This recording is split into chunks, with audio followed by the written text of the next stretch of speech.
The cold wind slid down Fifth Avenue like a warning that night, rattling the tiny metal café tables and making the Christmas lights tremble as if they were nervous about something.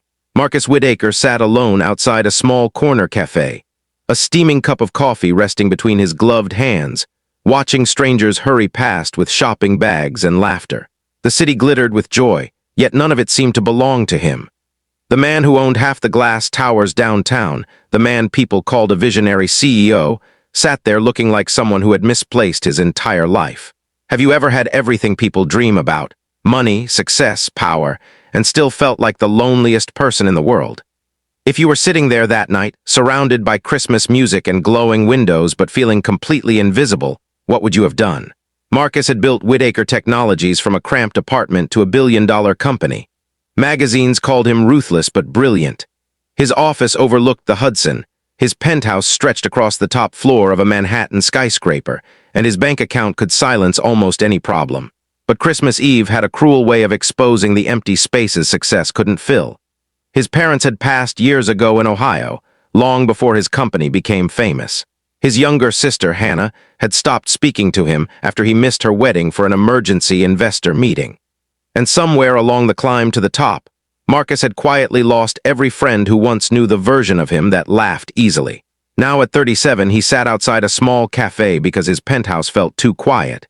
Inside the cafe, warm light spilled through the windows. Families shared desserts. Couples leaned close over candles. A child laughed so loudly that people turned to smile. Marcus stared into his coffee and wondered how a life filled with so much achievement could somehow feel so small tonight. That was when he noticed her. She stood a few feet away on the sidewalk, hesitating like someone deciding whether to knock on a stranger's door. Her name, though he didn't know it yet, was Rachel Morgan.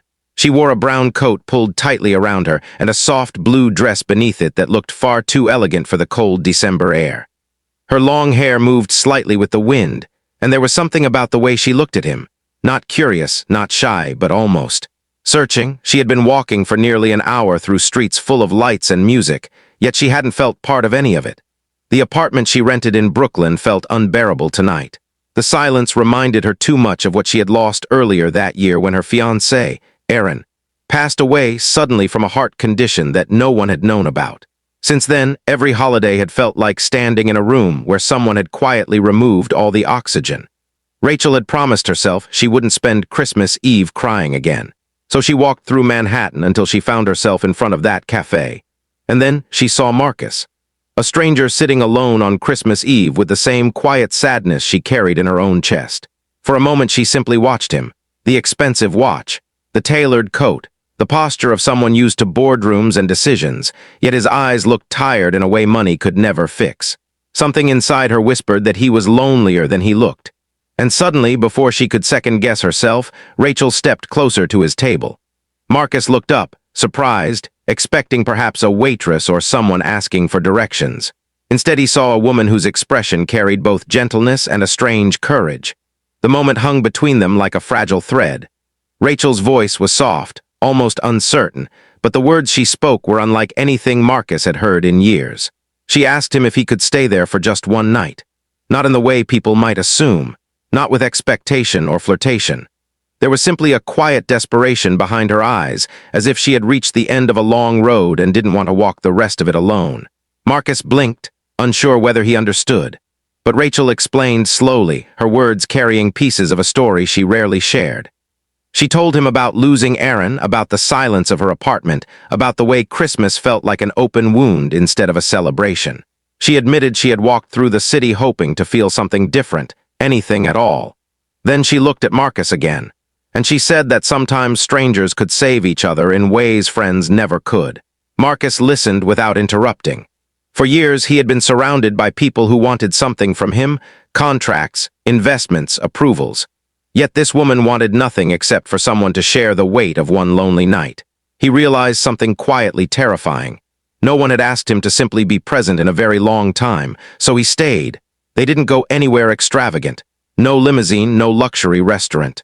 They simply moved inside the cafe where the warmth wrapped around them like a small miracle.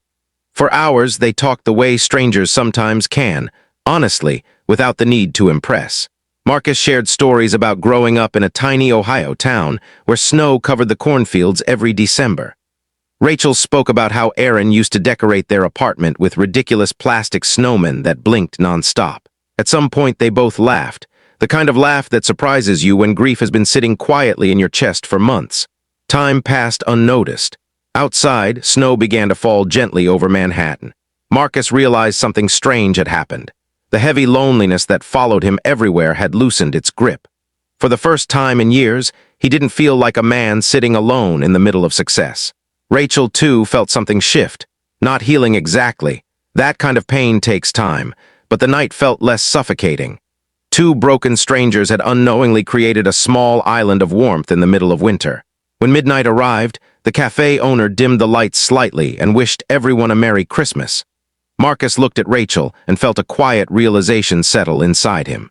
All the things he had chased for decades, money, power, reputation, had never given him what this simple night had. Connection. Before they parted ways, Marcus made a decision he had been avoiding for years. The next morning, he booked a flight to Ohio to visit his sister Hannah. Pride suddenly felt like a ridiculous thing to hold on to after realizing how fragile life could be. Rachel returned to her apartment, but the silence didn't feel as cruel anymore. Sometimes a single night can remind you that the world still holds unexpected kindness. And sometimes the person who saves you is someone you never expected to meet. So before this story ends, I want to ask you something from the heart. Have you ever experienced a moment when a stranger changed your life in the smallest but most powerful way? If you have, share your story in the comments so others can read it too. And if this story touched your heart even a little, please consider liking the video, sharing it with someone who might need it tonight, and subscribing for more stories that remind us how powerful simple human kindness can be.